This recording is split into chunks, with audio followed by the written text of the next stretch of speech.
Olá pessoal, tudo bem? Mais uma vez aí com um vídeo novo. Era para eu ter feito um vídeo já uns dias atrás, mas eu não consegui. E na realidade esse vídeo também era para ser sobre o meu novo livro, né? Yud-Hei Vav-Hei, que já está para ser lançado, mas teve um problema aí com o correio e eu não recebi o meu exemplar ainda, tá? Mas acredito que o próximo vídeo então será sobre o meu novo livro, Yud-Hei Vav-Hei. Porém, esse vídeo é sobre o livro de Jonas, né?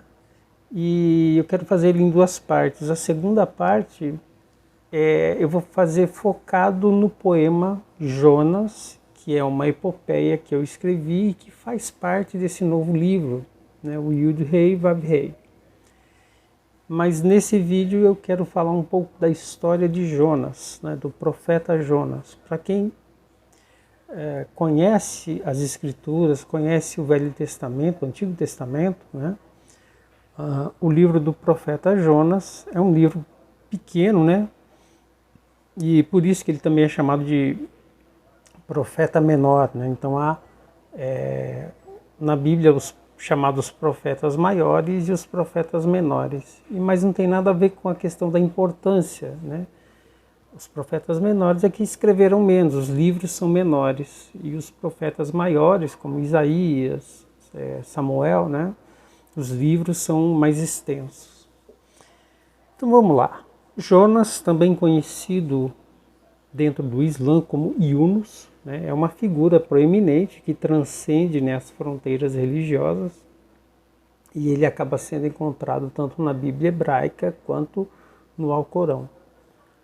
O seu papel, então, é significativo e único nos profetas menores do judaísmo, sendo o único desses profetas nomeado no Alcorão. No entanto, a história de Jonas é muito mais do que uma figura religiosa, né? É uma narrativa sobre desobediência, sobre arrependimento e sobre a infinita misericórdia divina. O Jonas, então, foi um profeta hebreu que viveu durante o reinado do rei de Israel, Jeroboão II, nos meados do século 8 a.C. E ele era filho de Amitai, né? Ele veio de Gad-Hefer, que é uma aldeia de Zebulon, ficando ali situado perto de Nazaré. Ele também é o herói do livro, né, que traz o seu nome, né? E o quinto dos 12 profetas menores, né? Então ele está aí como o quinto entre os 12. O significado do seu nome é pomba, se traduz, né, do hebraico por pomba. E tem algumas questões linguísticas aqui que são bem interessantes, né? E acaba sendo um desafio na tradução, né? Por exemplo, no Evangelho de Mateus, no capítulo 16, versículo 17, Jesus chamou Pedro de Simão Bar-Jonas, indicando que Pedro seria como filho de Jonas, né? Bar-Jonas, filho de Jonas, isso em aramaico. Embora em outros momentos o pai de Pedro seja chamado de João, né? Existem alguns manuscritos em que ele também aparece, né, em algumas passagens como Jonas. Então, diante disso, não se sabe exatamente se os nomes Jonas e João, que em hebraico se diz Ioná e Yohanan, são dois nomes diferentes do pai de Pedro, que era comum na época, né, esse tipo de coisa, ou se representam duas formas gregas do mesmo nome hebraico. O profeta Jonas, ele profetizou a restauração das fronteiras de Israel, né? E o que foi alcançado então por Jeroboão II, né? Mais ou menos ali por volta de 782 a 753 a.C., né? Conforme aí no texto encontrado no livro do 2 Reis, do 14, capítulo 14 e versículos 25 em diante, que diz assim: Também este restituiu as fronteiras de Israel, desde a entrada de Ramate até ao mar da planície, conforme a palavra do Senhor Deus de Israel, a qual falará pelo ministério do seu servo Jonas, filho do profeta Amitai, o qual era de Gaté-Hefer. Então, considerando que Jonas profetizou acerca do reinado de Jeroboão em aproximadamente 790 a.C., durante a corregência de Jeroboão e seu pai Jeoás, provavelmente Jonas então tenha conhecido o profeta Eliseu, que faleceu por volta de 797 a.C. Existe também a possibilidade do profeta Jonas ter sido um dos filhos dos profetas, né? Instruídos por Eliseu. Então, alguns acreditam que o profeta Eliseu foi professor de Jonas, né? E a gente encontra essa indicação no segundo livro de Reis, capítulo 6, versículo de 1 a 7. Bom, a maior parte do que sabemos sobre a história de Jonas é que está no seu livro mesmo, narrado ali no livro, né, que leva o seu nome, que conta a história em que ele é mandado, né, Deus ordena que ele vá para a cidade de Nínive para colocar uma sentença sobre a cidade, né, porque Deus estava irado com a cidade e pediu que Jonas fosse avisar que a cidade seria destruída por conta da sua iniquidade. Jonas, desobedecendo a ordem de Deus, né, ele foi para Jope, ele embarcou em um navio com destino a Tarsis, né, a oeste de Israel, né, e talvez ele fosse para Córcega ou em alguma parte da Espanha, enquanto que Nínive, o destino a qual Deus havia lhe enviado, ficava no extremo leste. Então ele foi completamente o oposto da onde era para ter ido, né? E no meio então do caminho, no meio do mar, assim, Deus enviou uma grande tempestade que castigou a embarcação em que o profeta Jonas viajava, né? Isso é já apresentado no primeiro capítulo de Jonas, né, no versículo 4.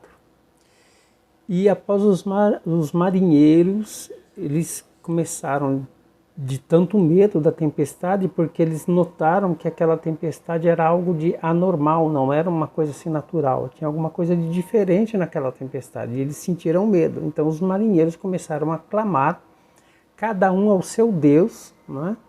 Precisamos lembrar aqui que era um navio provavelmente de comércio, né? Então havia ali muitos povos, né? Muitas etnias, então cada um com a sua cultura, com o seu culto, né?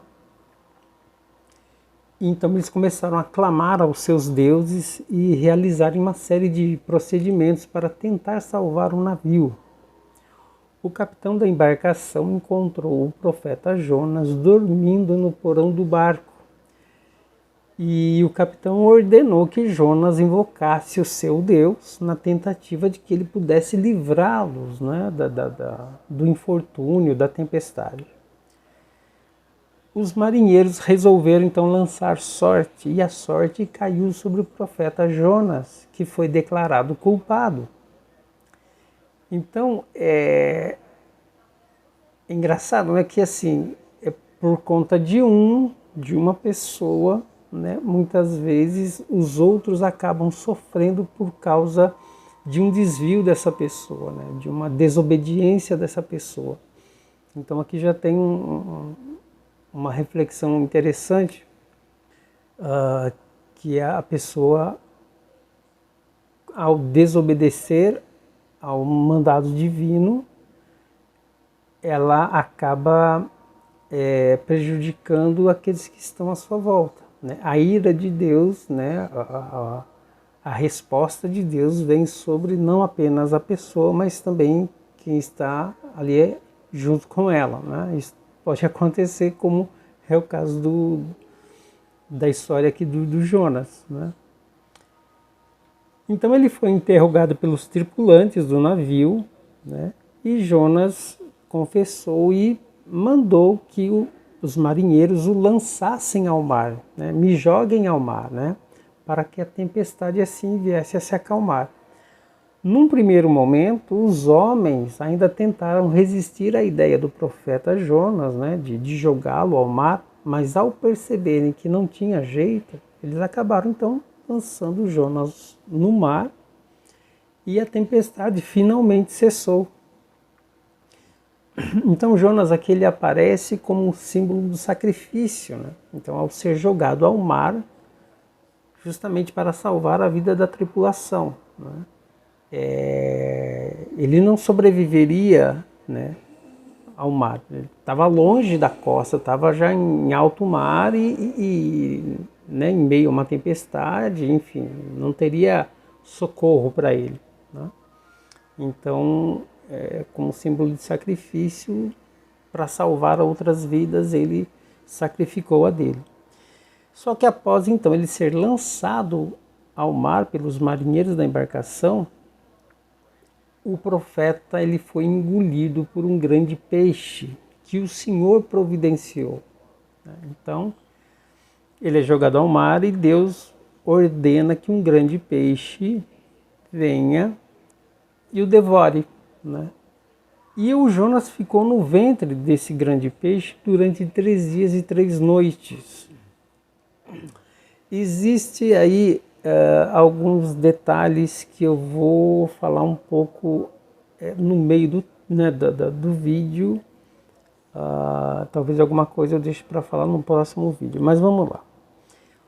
O grande peixe, né, ele pode ser de fato um grande peixe, como por exemplo um tubarão-baleia, né, que consegue, né, pelo tamanho desse tubarão, ele consegue engolir uma pessoa. Então, alguns estudiosos acreditam que seria um tubarão-baleia, né, por ser um peixe. Mas também pode ser de fato uma baleia, né, uma vez que não havia essa nomenclatura na época, né? E no caso de ser uma baleia, tudo indica se tratar de um cachalote. Porque pelo tamanho da cabeça do animal, tem toda uma parte que vai justificar ser o cachalote, que teria engolido então o profeta. O termo original em hebraico significa apenas grande peixe. Como eu disse, não tinha nomenclatura para dizer que era baleia ou mesmo qualquer outro animal. E o termo usado em grego, na Septuaginta, é um termo genérico para monstro do mar ou criatura marinha, né? Ou até mesmo peixe de grande tamanho. Então, por isso, muita gente acredita que seria de fato um peixe, tá? Mas acho que aí é uma questão de nomenclatura. Seja como for, o correto é que esse episódio se refere a algo sobrenatural que ocorreu para que o propósito de Deus fosse cumprido. Então há muita especulação a esse respeito. Mas como eu disse, eu voltarei nesse assunto acho que no próximo vídeo, onde eu vou falar então do poema, né, chamado Jonas, que é uma epopeia e que faz parte do meu novo livro, Yud-Hei Vav-Hei, né? Então eu conto a história do profeta Jonas, né, dentro de uma estrutura de epopeia. Que, aliás, o livro de Jonas, a história de Jonas, tem todos os elementos de uma epopeia, porque fala-se de um herói, de um protagonista, envolve elementos sobrenaturais, até mitológicos, e acaba sendo muito parecido então com uma epopeia, né? Então, dentro do grande peixe, desse grande peixe ou dessa baleia, Jonas ele orou a Deus em forma de um cântico de ação de graças. Então Deus ordenou que o grande peixe vomitasse o profeta em terra firme, né? Talvez aí em uma praia distante da costa da Síria. Então o profeta Jonas ele chega a Nínive depois de ter sido vomitado na praia pelo grande peixe E Jonas então obedeceu a ordem de Deus e foi para Nínive. Então o profeta Jonas chegou, né, lá em Nínive e pregou aquela sentença conforme Deus havia ordenado, né? E a cidade naquele momento se arrependeu do seu pecado, né, sendo poupada por Deus. E o fato de Deus ter poupado a cidade mediante o arrependimento do povo, né, inclusive do seu rei, Jonas ficou irritado, né, por Deus ter perdoado os ninivitas, né, e poupado toda a cidade, porque a cidade seria destruída, seria como Sodoma e Gomorra. E muitos atribuem o motivo dessa irritação do profeta como uma espécie de uma mistura entre ciúmes e antipatia em relação àquele povo pagão, que era inimigo de Israel, era inimigo do povo de Jonas. O descontentamento do profeta Jonas foi tão grande que ele pediu que Deus tirasse a sua vida. A gente tem que lembrar que os ninivitas, eles eram um povo extremamente cruel e violento, né? Eles eram muito violentos, era um povo sádico, né? E, além de ser inimigo de Israel, eles praticavam todo tipo de crueldade, né, com seus inimigos, né? Tipo, colocava a cabeça dos seus inimigos em estaca na cidade, né, como se fossem troféus, entre outras coisas, né? Então era um povo muito bárbaro, muito cruel e muito e por conta de toda essa violência, né, por conta de toda a iniquidade que havia ali entre esse povo, é que Deus então resolveu destruir a cidade, né? A princípio destruir a cidade.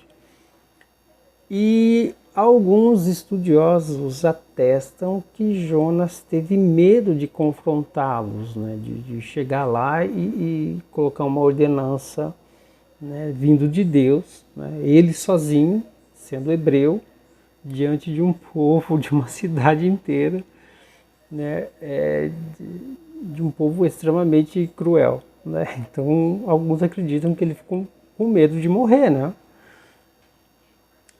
E daí então foi o motivo dele ter fugido da primeira vez. Deus então, mais uma vez, ele acaba dando uma lição a Jonas. Por quê? Como Jonas ficou todo irritado, ficou com ciúmes e pediu para que Deus tirasse a sua própria vida, Deus fez crescer milagrosamente uma planta que deu sombra ao profeta. Obviamente era um local muito quente, né? Um dia de muito sol, não tinha nenhum tipo de sombra, não tinha vegetação onde ele estava, então Deus fez crescer uma planta que fizesse sombra para o profeta, que acabou deixando muito feliz, ele ficou muito feliz com isso, né? Com essa planta, né? Então, em algumas traduções bíblicas, aparece como uma aboboreira, tá? Seria essa planta.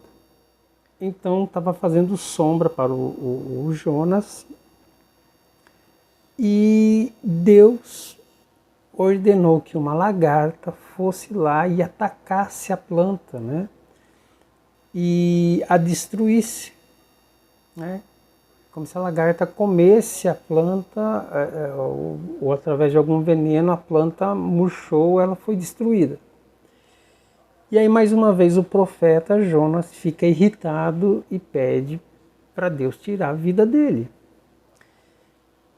Só que usando esse exemplo da planta e da piedade demonstrado por Jonas a ela, né, a essa planta, Deus ensinou o profeta que era moralmente correto que ele manifestasse piedade pelo povo de Nínive. Então por que Deus fez isso? Por que Deus, né, fez lá nascer uma planta para da sombra para o Jonas e depois destruiu ela através de uma lagarta. Aí Jonas ficou irritado, né? Como é que pode destruir uma planta, né? E aí Deus deu aquela lição: espera aí, você quer que eu destrua toda uma cidade, né? Sendo que o povo todo se arrependeu dos seus erros, né? Então essa foi uma outra lição ao profeta Jonas. É muito comum, principalmente no meio evangélico, né, falar que Jonas era um profeta desobediente, fujão. Ele foi desobediente sim, na primeira vez, no primeiro chamado, mas depois ele cumpriu o seu propósito, né, o propósito que Deus colocou ali para ele cumprir. Ele foi lá e cumpriu. Ainda que tenha reclamado aí né, de Deus não desistir de destruir a cidade, né, por conta do arrependimento do povo, ainda assim ele cumpriu o que Deus pediu, né? Bom, nesse ponto da história, na história do profeta, né, termina então, acaba-se o relato de maneira repentina com Deus dando essa última lição a ele, né? E o Antigo Testamento não faz nenhuma outra referência, nenhuma outra menção a ele. Só que o profeta Jonas ele é citado no Novo Testamento pelo próprio Jesus, onde faz referência ao período em que Jonas permaneceu no ventre do peixe, né?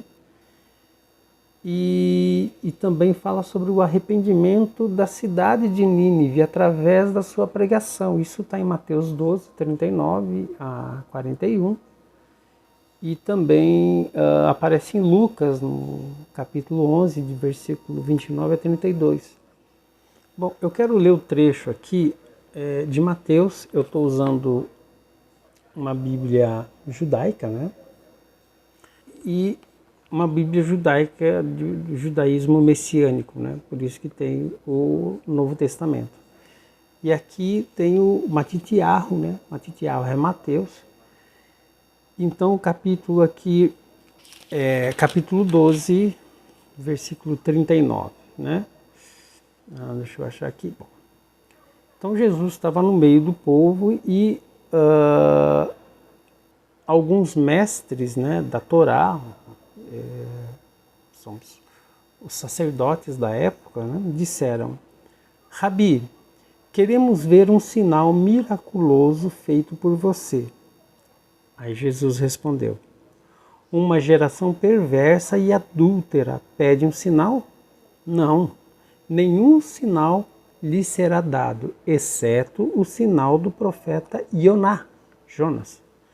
Porque, da mesma forma que Ioná esteve 3 dias e 3 noites no ventre de um monstro marinho, assim o Filho do Homem ficará 3 dias e 3 noites nas profundezas da terra.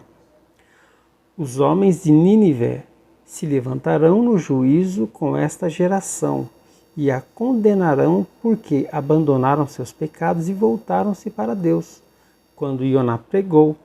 Mas quem está aqui é maior que Ioná.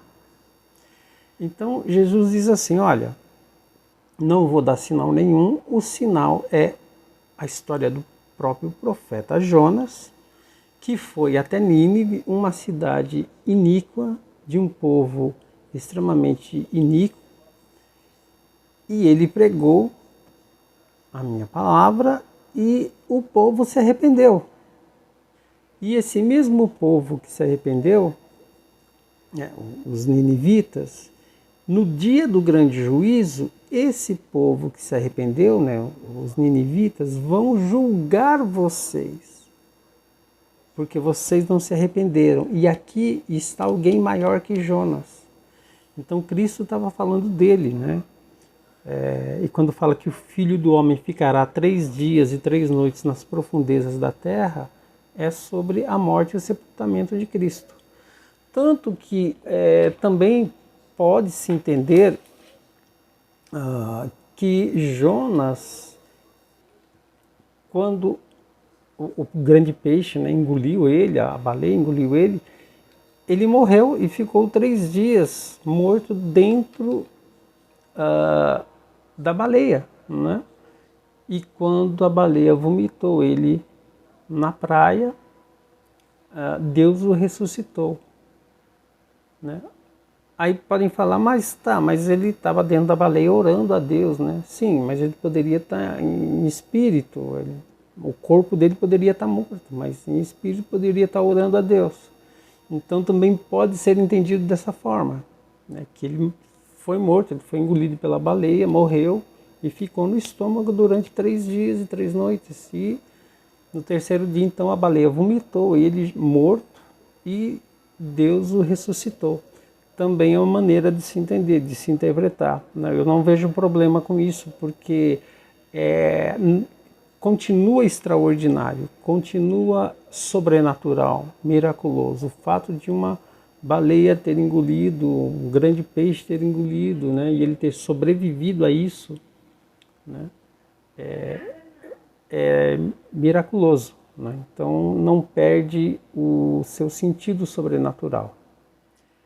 Então Jesus faz essa referência a Jonas, né, no Novo Testamento, ali no Evangelho de Mateus. E essa referência sobre a história de Jonas, ela é muito significativa, pois ela acaba conferindo uma garantia de que os relatos narrados no livro de Jonas são fatos históricos e literais. Não se trata de uma fábula com propósitos nacionalistas, né? Como alguns comentaristas, né? Céticos insinuam, né? Sugerem. Então não se trata de uma metáfora, de uma fábula, de um conto mitológico, mas sim de um fato histórico. A primeira coisa, né, que muitos evangélicos, né, eles tendem a pensar quando as coisas começam a ficar difíceis é que o diabo está lutando para infernizar a vida dos crentes, né? Só que esse pensamento não tem que tomar um certo cuidado com isso, né? Sabendo que nós estamos debaixo da autoridade de Deus, né? Debaixo da autoridade do próprio Jesus Cristo. Então, podemos enxergar que às vezes o próprio Deus envia uma tempestade na nossa vida para que a gente evite certos caminhos contrários, né, à vontade de Deus, né? A palavra hebraica para o mal causado, né, pela tempestade é Raá. Curiosamente, é a mesma palavra citada para o momento em que Jonas escolhe ir na direção oposta a qual Deus lhe ordena ir, né? E isso nos dá uma certa base para entender que Deus entende toda e qualquer maldade, seja dos ninivitas ou seja a de Jonas, em não cumprir a sua vontade. Deus acaba entendendo isso como uma ofensa pessoal, né? Se é que pode se colocar dessa forma. Mas alguns acreditam, interpretam assim, tá? Sendo todo-poderoso, então Deus utilizou da tempestade para evitar que Jonas fugisse do seu propósito e ainda fez com que aqueles marinheiros pagãos que estavam na embarcação o temessem e também o adorassem, né? Arrependidos de sua maldade. Então aqueles marinheiros, eles se converteram a Deus, né? Eles deixaram o culto dos seus deuses de origem e passaram então a cultuar ao Deus Adonai, ao Eterno, né? E após a sua vontade ser cumprida, através do momento em que Jonas é lançado ao mar, Deus acaba então tendo compaixão desses marinheiros arrependidos, né? E isso revela um caráter misericordioso de Deus para com todos, tá? E esse caráter misericordioso ele se repete quando ele desiste de destruir a cidade de Nínive porque o povo se arrependeu. Inclusive o rei ordenou que todos se vestissem de saco e cinzas, né? Se cobrissem de cinza e se vestissem de saco, inclusive, e fizessem jejum, inclusive os animais, né? E diante dessa atitude do rei, do povo, Deus se compadeceu e teve misericórdia porque o povo se arrependeu das suas iniquidades, dos seus pecados. Então essa é basicamente a história de Jonas, né? Está no livro de Jonas. E eu particularmente eu gosto muito, eu acho muito bonito, tem muitas lições, né? Muita coisa para se falar sobre o livro. Eu fiz apenas um pequeno apanhado, mas eu quero trazer mais algumas coisas num segundo vídeo, fazendo inclusive uma leitura do poema do livro Yud-Hei Vav-Hei, que eu estou então publicando, né? Logo mais. Então é isso, pessoal. Se gostou do vídeo, deixa aí o seu comentário. Se você conhece o livro do profeta Jonas, a sua história, comenta aí. Se não conhece também, pode comentar. Deixa aí o seu like. E é isso. Então vamos aí ao próximo vídeo. Um grande abraço.